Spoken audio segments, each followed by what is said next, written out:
Before I start, John, I would like to know where Linda took you for lunch in your second week on the UCI campus, because Linda Lau was also a true foodie who cares about food, about the community, and knows everything about food, the best restaurants in Irvine. So lucky, John, and we are so lucky to be here.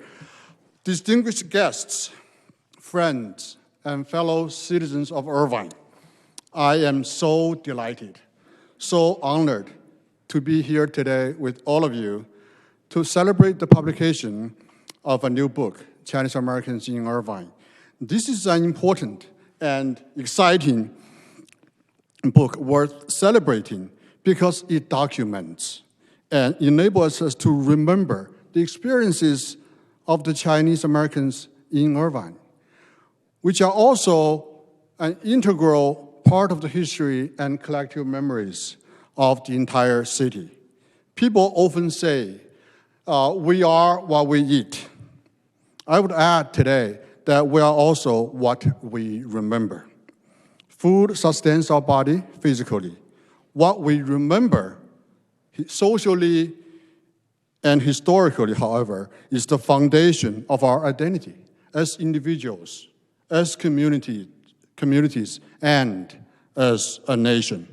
Scholars and political leaders, such as JFK, have characterized the US as a nation of immigrants. Indeed, millions of Americans have originated from all over the world, ranging from the Americas, Africa, Europe to Asia.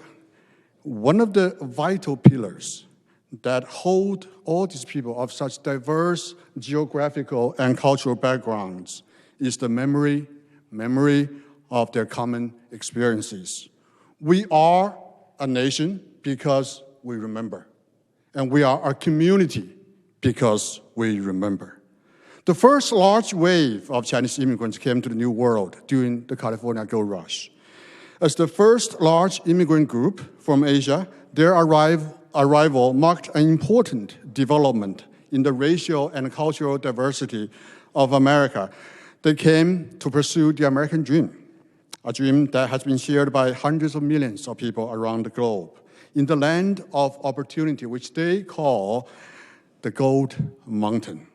In the early years, they made indispensable contributions to the economic development of the American West in many areas, such as agriculture and dining. They were also a major labor force in building the nation's first transcontinental railroad, which facilitated the movement of goods, people, and ideas across the nation, laying the foundation for a true national economy.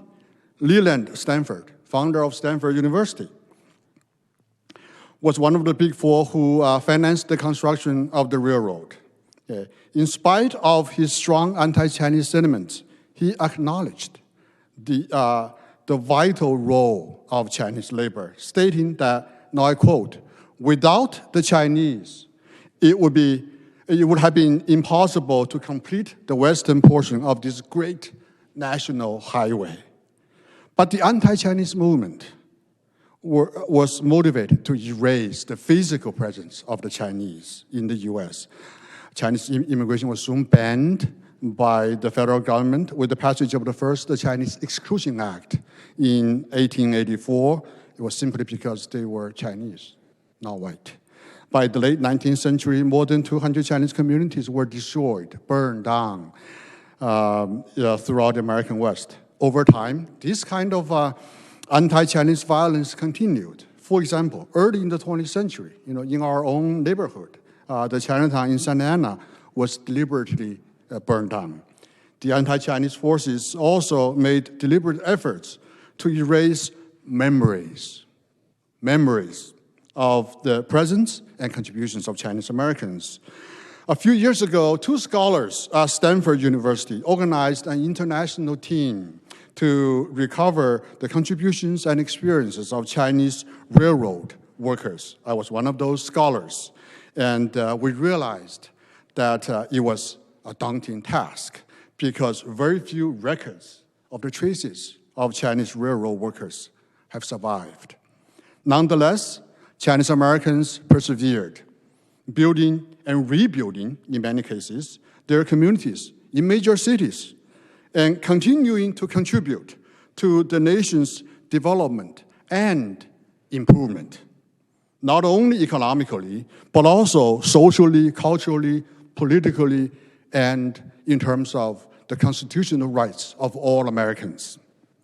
Today, there are 5.4 million Chinese Americans, and they are no longer confined to urban settlements known as Chinatowns, but have created new communities in suburban America. Like the rest of the nation, Chinese America is more diverse than ever. In the early decades, nearly all Chinese immigrants came from one province, Guangdong province in South China. Today, they come from different regions of China and from all over the world. This is why it is vitally important to document and publicize the experiences of Chinese Americans in Irvine.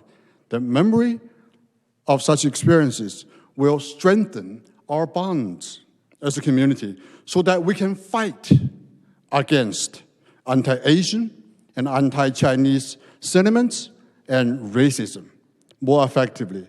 This will also help us work together with other communities within the limits of the city, so that together we can continue to build Irvine and America as a place, a better place for us all. Thank you all very much.